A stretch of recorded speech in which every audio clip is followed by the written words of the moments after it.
Appreciate you having me on, Matt, and appreciate being able to talk about organic and what we're doing on our farm, specifically pertaining to alfalfa. So I grew up in Western Iowa near Manning Carroll area and went to school at Iowa State.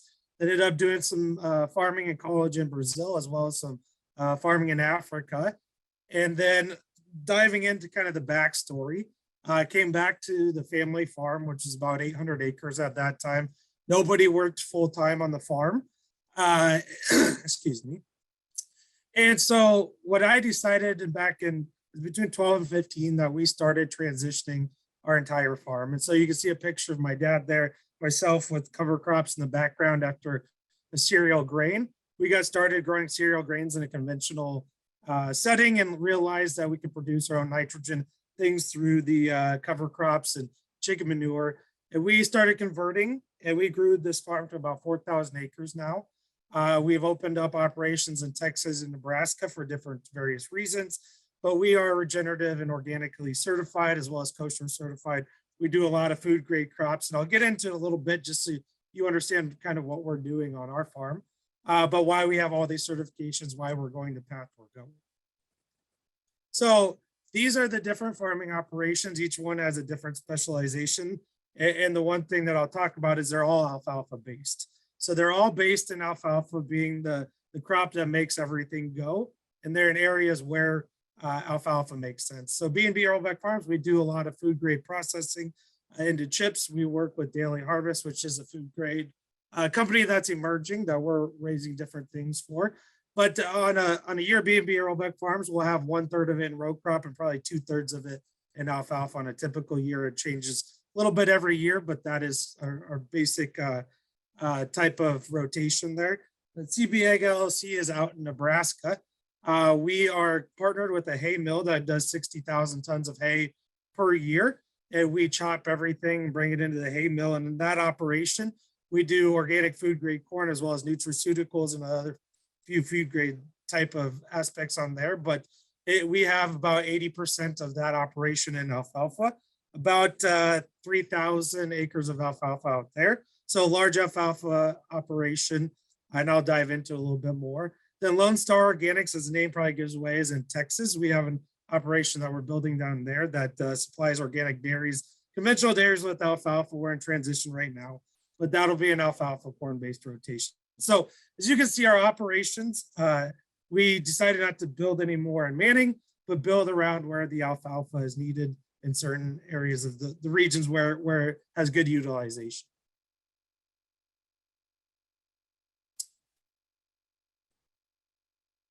So Matt, do you want me to answer questions as we go? I see one in the chat there. You kind of direct that. Yeah, it's up to you. That was kind of a larger scale question that I was going to leave until maybe we have some more context to flush it out. But if you want to go and address it right away, please feel free. The question was, can you transition from alfalfa to a grain crop without tillage? Yes. And so the answer that I have is no. I'm not saying there isn't some way out there that somebody's figured it out.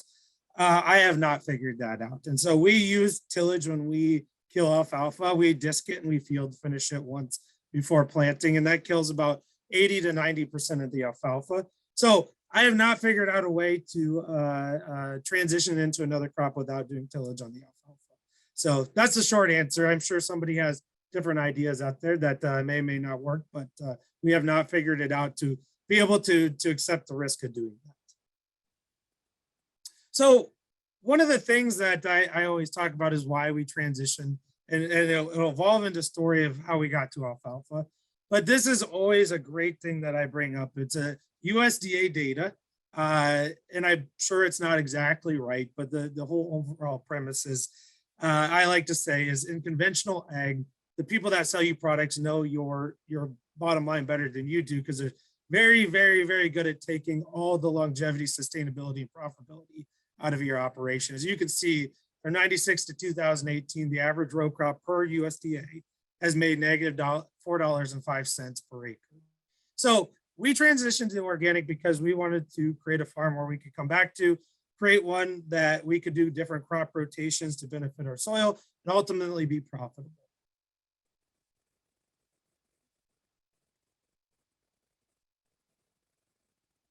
So just going through a few of the stumbling blocks we have here, and this is tailor this around alfalfa. But when we started the organic transition, and I work with about 60, 70 growers through the transition in organic currently. And one of the big things that I've seen, and ourselves included, we always thought of economics first. And when you think of economics first, you think of let's grow corn and soybeans.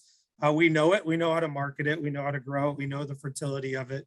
You know, it's something that we understand, and we put a pencil to it, and the economics seem to make sense to us. So a lot of people start with the economics, then they place the management into it, and then the agronomics, meaning I don't think soybeans and corn are the best agronomic things to transition or to have a large part of your rotation. And so we started, when we started transitioning and doing organic, we thought about the economics. And I could say we've been way more successful when we put the agronomics first. And that's having alfalfa being a big base of the rotation. We've learned how to manage it, and our economics have got improved while decreasing the amount of effort and management that we've put into it. And so we've kind of done a 180 through this whole process of focusing on those agronomics, soil health, crop rotation, fertility, all that stuff comes first. And we still do that with an economic lens, but we also don't sacrifice agronomics for the economics up front. So, and again, I like to bring back the operations on our farm and how we've been successful at doing what we do, is thinking of long-term versus short-term. And so that process is we are setting up a field for organic corn for about 3 years. And we go through that alfalfa, we soil test, we fix all the soil, we balance the micronutrients.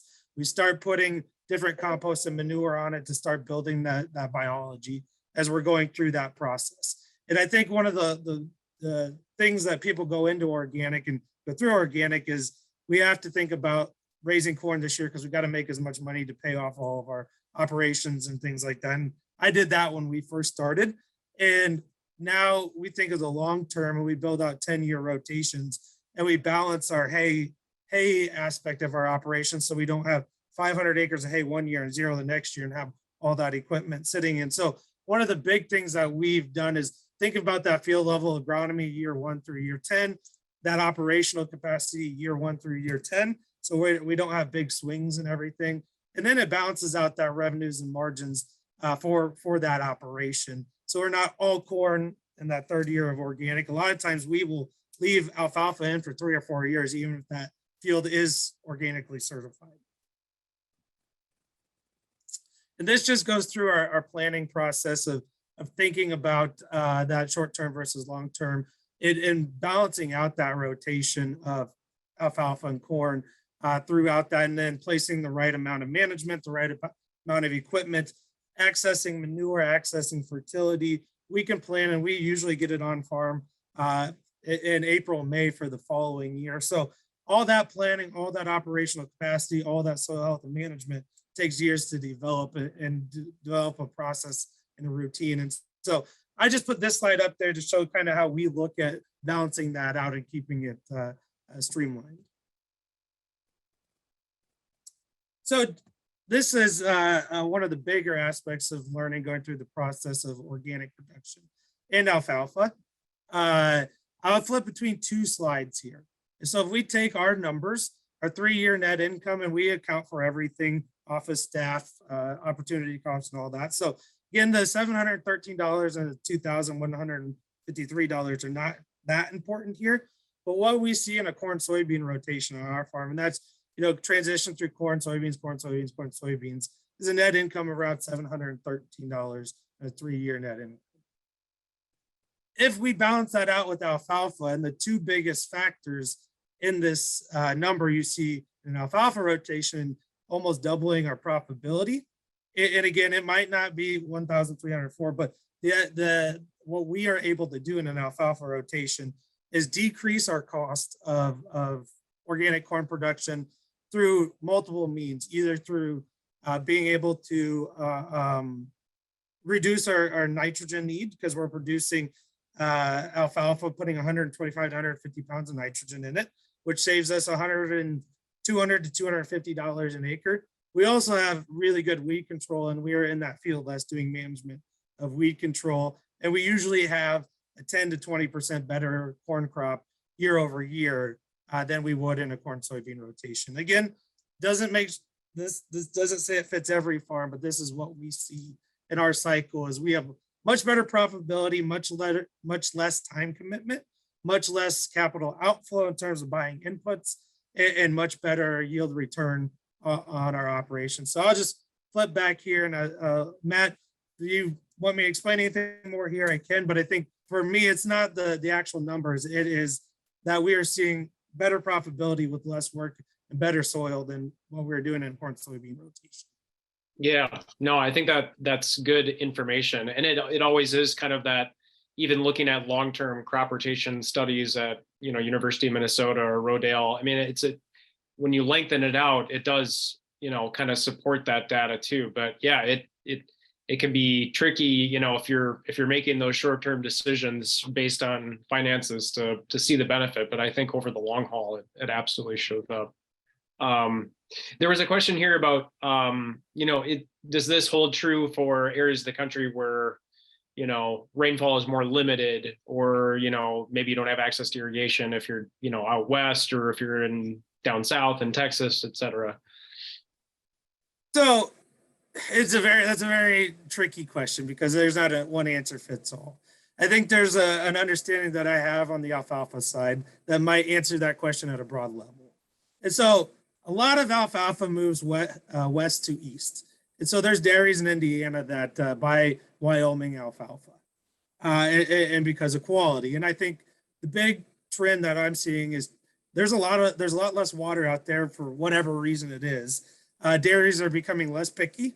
They are understanding the transition to alfalfa in areas with more water is where it's being produced. And so I think we're seeing that high level trend of buying more out of Iowa, Nebraska, those type of things with natural rainfall. So definitely, if you don't have the water to do alfalfa, it's very difficult to do it. But I think alfalfa, if you have adequate water, can be done about anywhere in the U.S. It depends. The high level question is, can it be profitable? And I think it can if you put the work into it. But again, that's not 100%. But I think a vast majority of areas can produce alfalfa. That's helpful. And then kind of broadly speaking, how do you see economics changing for, say a nutrient like potassium that can be kind of, a limiting factor for alfalfa? Does that change the equation of this in your mind at all, or how would you approach that?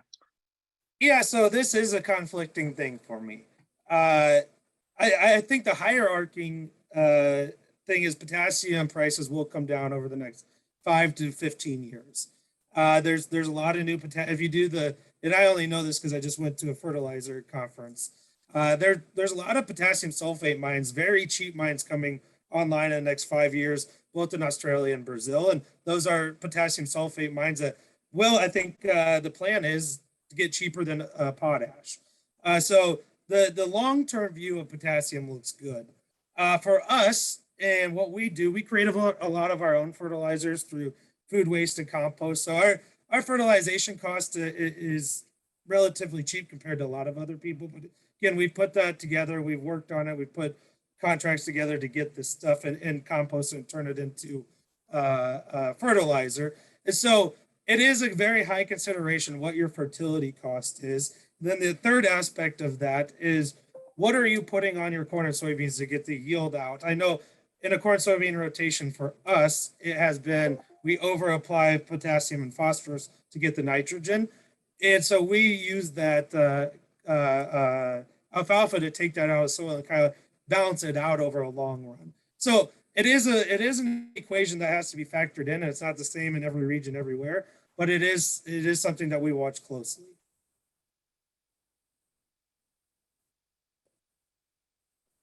Gotcha. Thank you.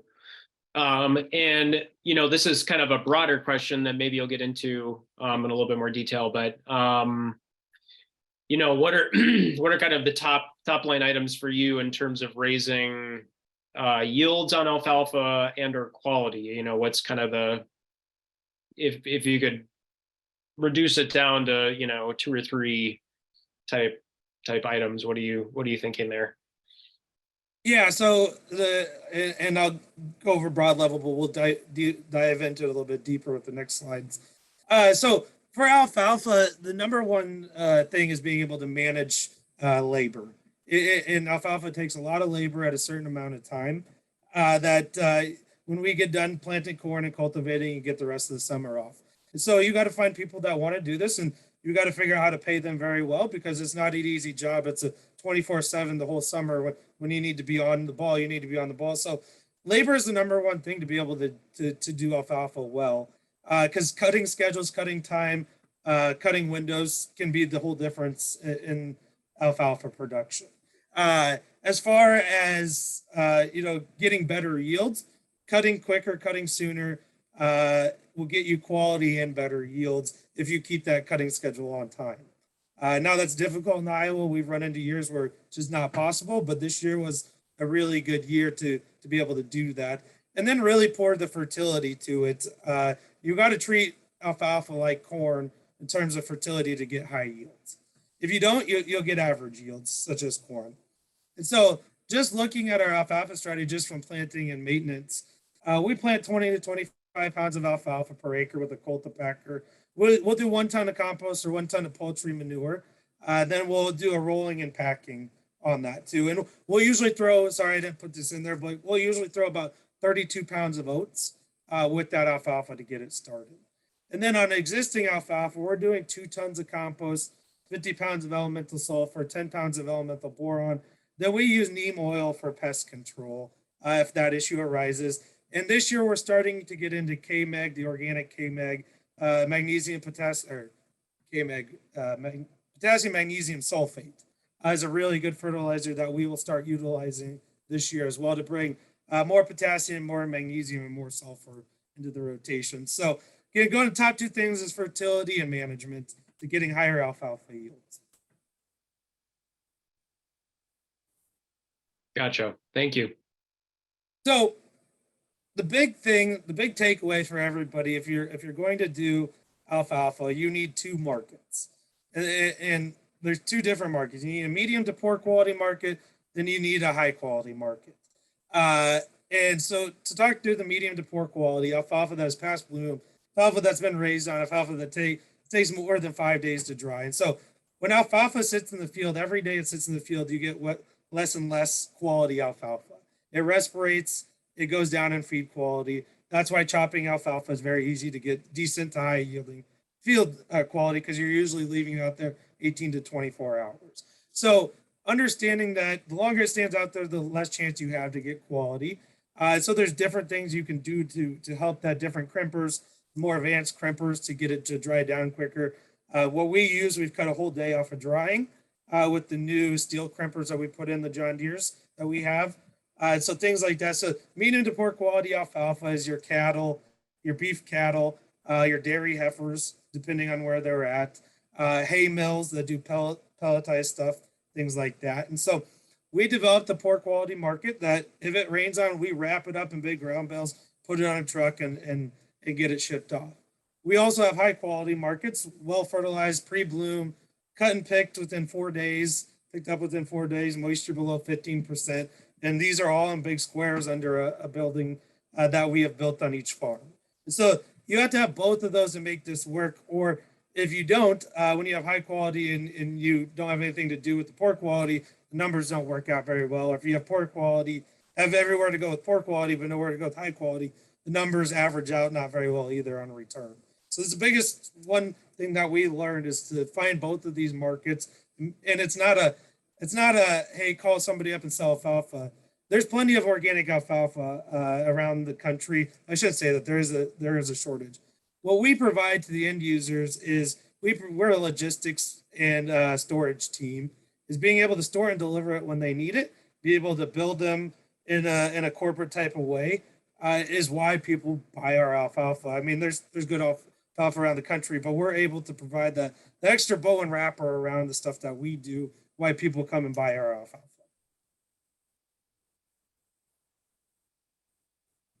See if there's any. Matt, did you want to go through the questions or go to the next one here? Yeah, you can just keep rolling ahead and I'll stop you when appropriate. All right. So again, we talked through this a little bit, but the medium to poor quality, we go to cow-calf herds. We have local buyers around here that it goes to, feedlot buyers, non-performance livestock type of things that we look for. We also go to a hay mill that we are associated with that takes medium to poor quality. High quality alfalfa goes in big squares. It goes all the way to Texas usually. It can go east. Sometimes it goes as far west as Colorado. But we had put that in big squares. We store it under a huge building. And we deliver it throughout the year. We have a trucking company that we provide a lot of volume to, so they take it throughout the year and they go to load themselves and all that stuff. And so you have to have all that logistical things put in place. But dairy or high value food products is where that high quality alfalfa comes in. And so making alfalfa profitable and long-term sustainable, you need both of these markets. And are you getting paid on RFQ, RFV? I mean, how does that fit into your payment schedule there in terms of quality? Yeah, so it's very interesting. If you would, 2 years ago, it was on RFV and RFQ, or be it RFQ would have been what we got paid on. Now we are at a 65-year low of alfalfa acres, and that's not going to change until corn drops below. You could pick the number, $5. Nobody, the generation of farmers is getting older by the year, so it's significantly getting up there. There's not a lot of people that are going to go put alfalfa in, and there's not a generation coming back to the farm. It's so what we're seeing is a vast shortage of alfalfa across the country, and in the wrong areas from where it used to be. And so honestly, if you just have hay that isn't moldy, you can kind of name a reasonable price and get it without even sending a test, where before we had to send 3 or 4 tests. Now, if you're selling high quality hay, you're usually going to have a test, and they're usually going to pay you very well to have that test. So it's kind of changing until we get more hay acres in or find a substitute for alfalfa, which is very difficult. You're just not going to see the stringent things that we've had 5 years prior. A couple of questions here about what percentage of the alfalfa that you're selling is into an organic market versus a conventional. Do you have a sense of that? So when we started, it was probably about 5-10% alfalfa into organic market. Now we've built up contacts and done it where this year we're probably at 50%. Next year we'll be close to that 75%.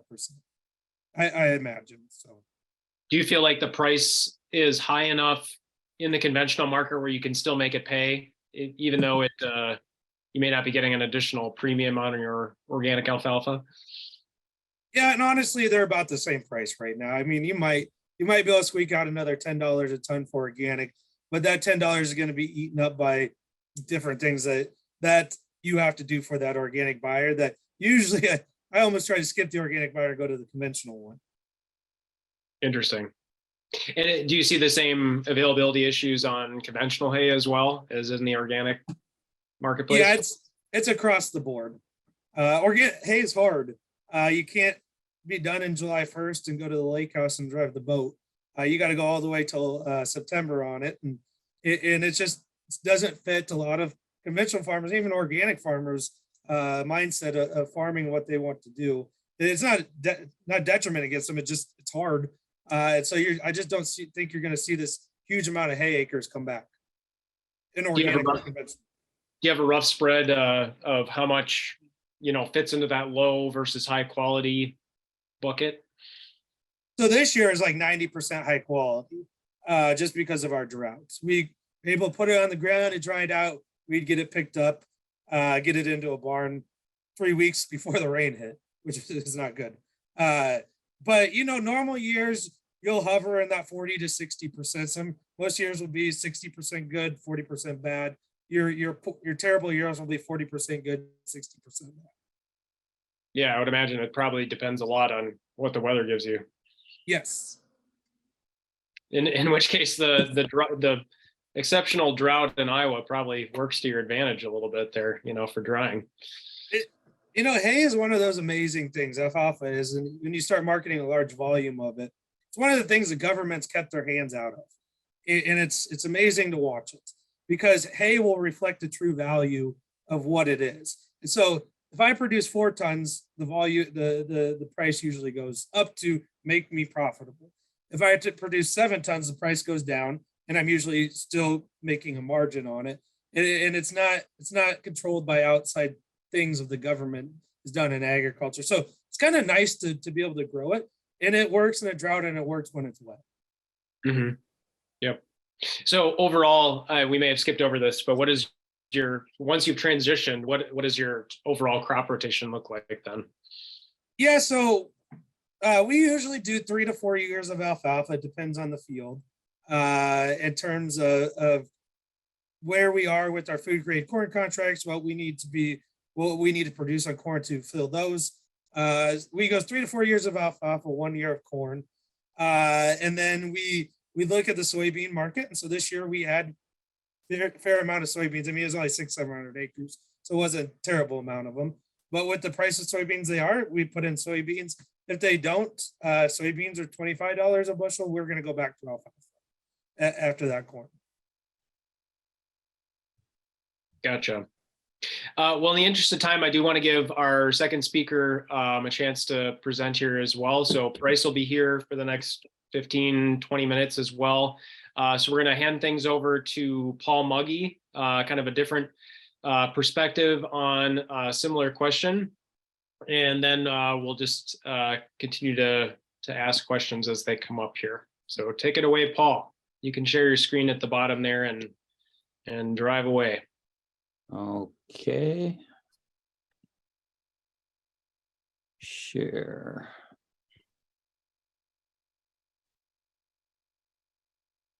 Okay, can you hear me and see my slides? Yep, we got you. Okay, I'm Paul Mugge. As Matt said, I farm in Northwest Iowa.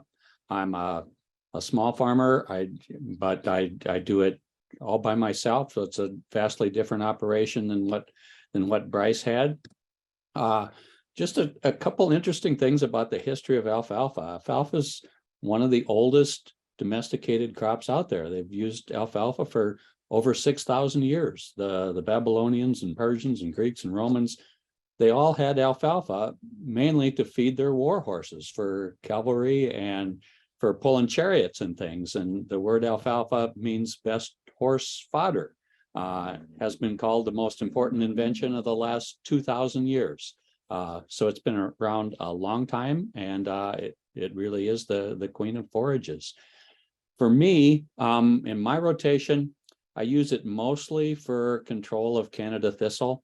So it's not like it's a third of the farm or a fourth of the farm is alfalfa every year, but I keep it for 3 years, and then it gets rotated back to corn, and it does a pretty good job of controlling the thistles. It's seeded following soybeans, usually with an oats nurse crop, and again, I keep it for 3 years.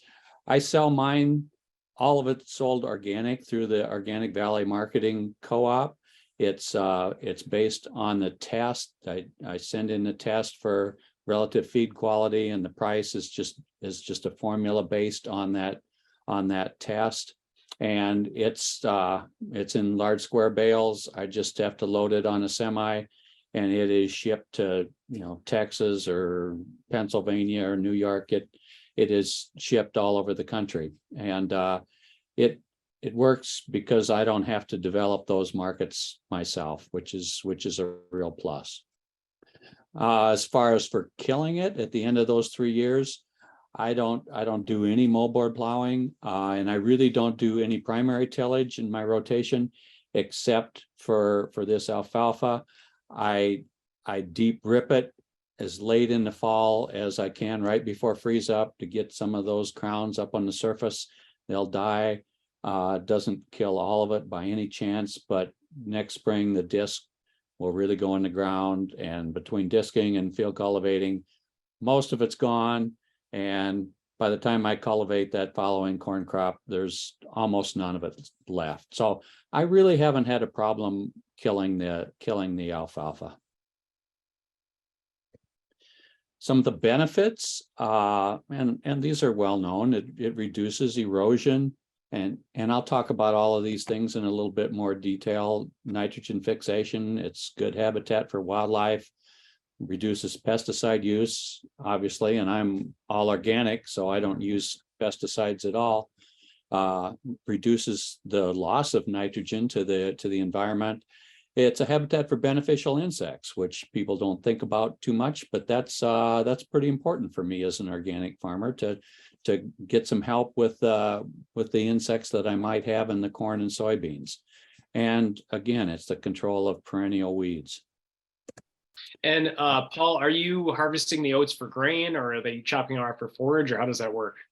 I harvest it for grain, and then the next year it will be alfalfa. Although, depending on the year, I might get a cutting of that alfalfa late in that seeding year.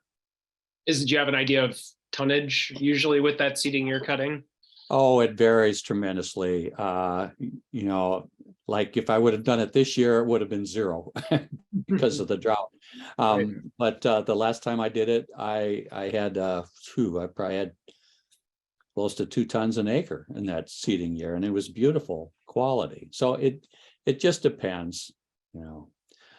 Some of the graphics and information I got here comes from the California Alfalfa and Forage Association. So I need to give those guys credit.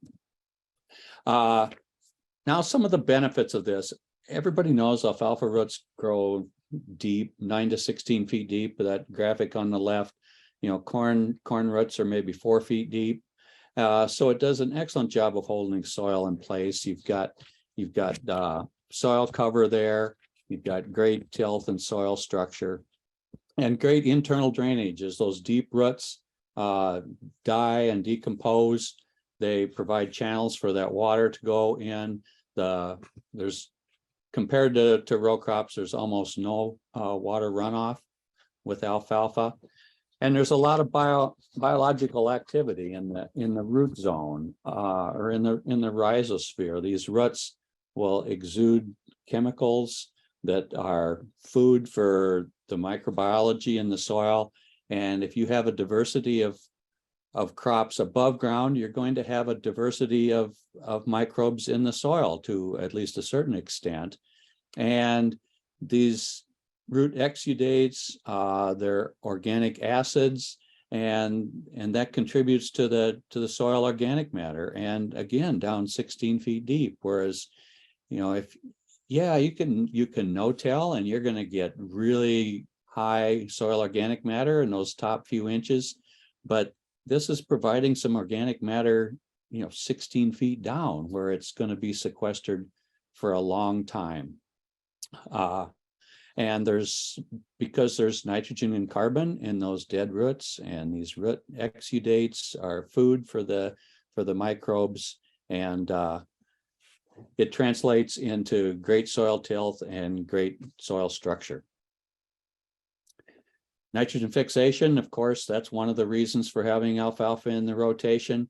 It actually fixes up to over 500 pounds of nitrogen per acre. Now, a lot of that is harvested. In terms of producing dry matter per pound of nitrogen, it can't be beat, and you don't have to apply any of the nitrogen. The credit is 40 to 190 pounds. And that's a wide range. Admittedly, it depends on a lot of things, but if you have a good stand and maybe 8 inches of regrowth before you kill it, and medium to fine textured soil, you will get probably somewhere between 150 and 190 pounds of nitrogen for the first year corn. The following year, which is enough that I don't have to apply any other nitrogen. It's a benefit to wildlife. You don't think about that too much because it's a little bit counterintuitive. You think, well, I'm cutting this alfalfa every 30 days or whatever. There's not going to be much of a chance for birds nesting or whatever, but that's not really true. There's a lot of cover for nesting. There's abundant insects for birds and other wildlife to eat.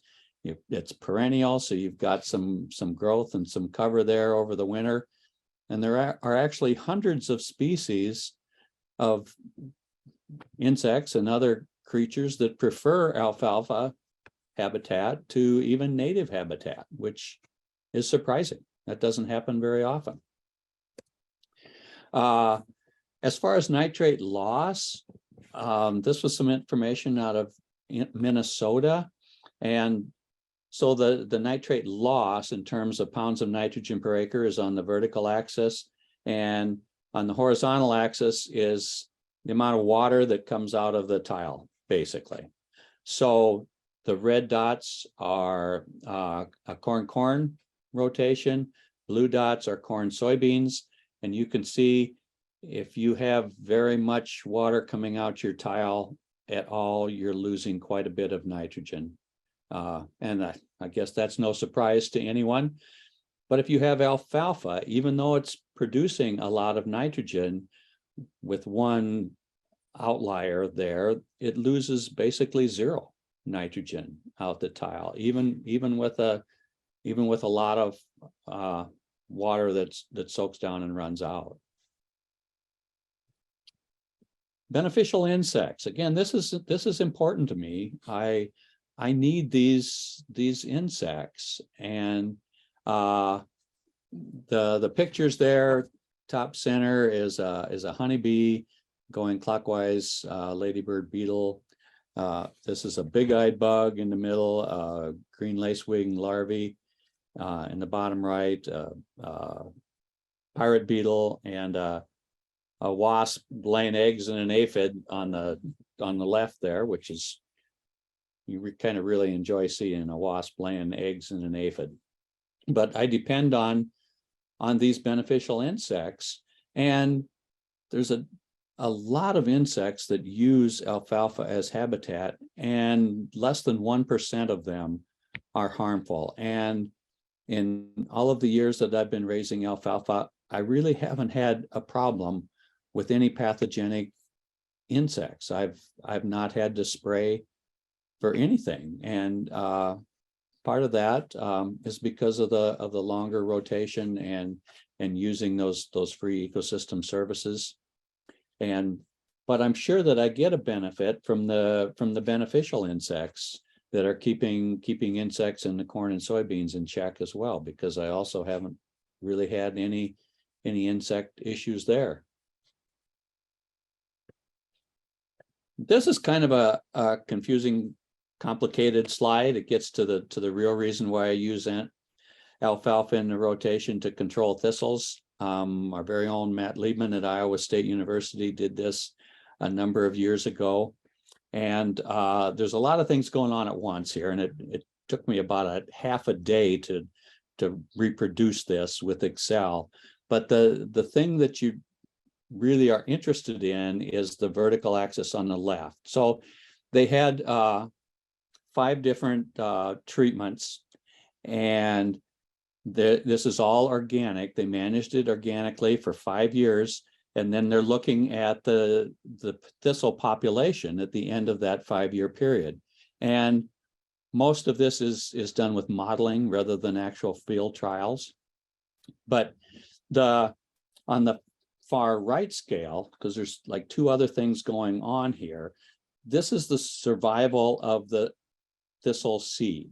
So it goes from like 0 in the front to 100% in the back of the seeds that actually survived predation to become a plant. On the horizontal scale on the bottom is the rosette survival, because if that seed makes it to a plant, then it has to, not all of those plants will become rosettes and survive to be mature plants and make their own seed. So on this 3-dimensional graph, you would like to be in the bottom left corner, where you have like 0% of those seeds that survive, or if you have some survive, none of those seeds will become a rosette. The worst place to be is in the upper right corner, where 100% of those seeds survive predation and become a plant. And then of those, 100% of them become rosette stage and eventually become a mature plant. So the different treatments, let me get to the right page here. The A is alfalfa. CM right next to it was a cover crop plus being mowed, and it was alternated with row crops. C is just a cover crop, and it's alternated with row crops. T is moldboard plowed and alternated with row crops. And M is just mowing in small grain stubble. And this kind of matches what I've seen, that mowing is actually better than tillage. If you till, you're just eliminating the competition for the thistles. You're not providing any competition below ground. So based on this, the worst thing you can do is plow it. That's the worst treatment. And the best treatment is alfalfa, where you have only maybe 20% of those seeds that survive to become a plant. And of those 20%, only about 20% of those survive as a rosette and become plants. So it's kind of confirmation that alfalfa is an excellent management option for controlling Canada thistles. And it's also, of course, a good option is for controlling annual weeds. The allelopathy is great, as Bryce talked about. I'm not going to talk about economics or that. Bryce did an excellent job with that. So I would like to just answer any questions that you might have. Great. Thank you so much, Paul. It's a really interesting way to hear, multiple people's approach to this crop and how it can fit into, rotations that don't have animals, because that's really the thrust of what we're talking about here. What percentage of your acres are in alfalfa each year, would you say? Oh, it's 10% or a little less. Okay. And then when it rotates out of alfalfa, I pick the next 10% that has the worst Canadian thistles. And do you see kind of a long-term nitrogen benefit? That's really interesting that you pretty well grow all your own nitrogen. I mean, are you seeing kind of long-term residual effects from that? Yeah, I should have mentioned that. And not just the nitrogen, but the internal drainage. You can see where you have had alfalfa for 5 or 10 years, just because of the soil tilth and the structure and the internal drainage. Unless you're doing something to mess that up, you can see that effect a long time. Yeah, there's definitely positive effects to soil tilth and soil structure and internal drainage. Gotcha. And have, what Bryce mentioned there, his kind of, 2-tiered marketing. Do you have kind of a backup?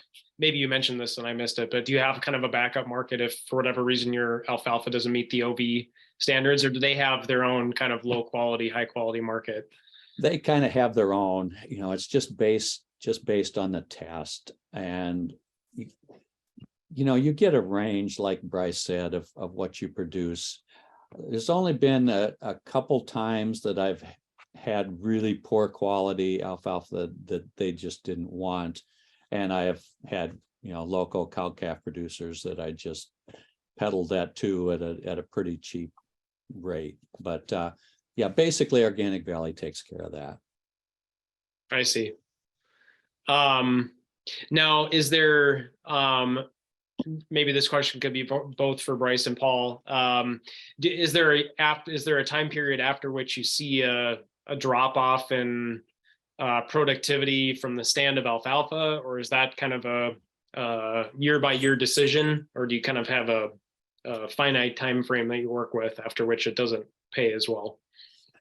I'm looking at 3 years because you kind of have to plan your rotation ahead of time. So then when you rotate back out of that, it's the right point in your rotation so that field, becomes part of a larger cornfield when you rotate back out. So I'm definitely planning on it being alfalfa for 3 years, and that's always worked. I've always had a pretty good stand at the end of 3 years. Not that I couldn't, and I'm actually a little bit worried about this year because it was so dry that I'm not sure if that's going to affect the survivability over the winter or not. We'll see.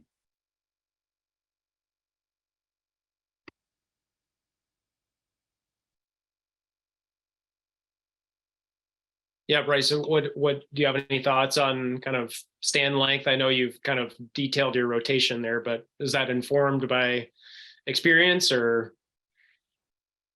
Yeah, so I have about 80,000 acres of data over 10 years from the farm that we've taken over. And it shows about the fourth year is the average life stand that it starts to go downhill after 4 years. Not every piece of farm, not every acre, but on average, it's 4 years and it starts going downhill.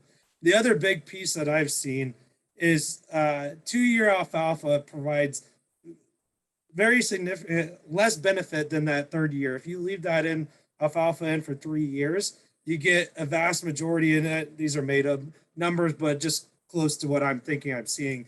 You get 95% of a 4-year stand of the benefit of weeds, nitrogen, all that stuff. In that 2 years, if you leave alfalfa in for 2 years, it looks like, and it appears to me, you get a 30 to maybe 50% benefit out of that stand of alfalfa. In terms of nitrogen, weed control, as Paul talked about, whistle or thistle suppression and all that. So that's probably more important to us. I see.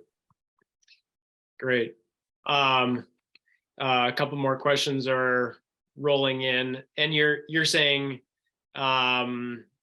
is this 3 years after establishment or 3 years in total?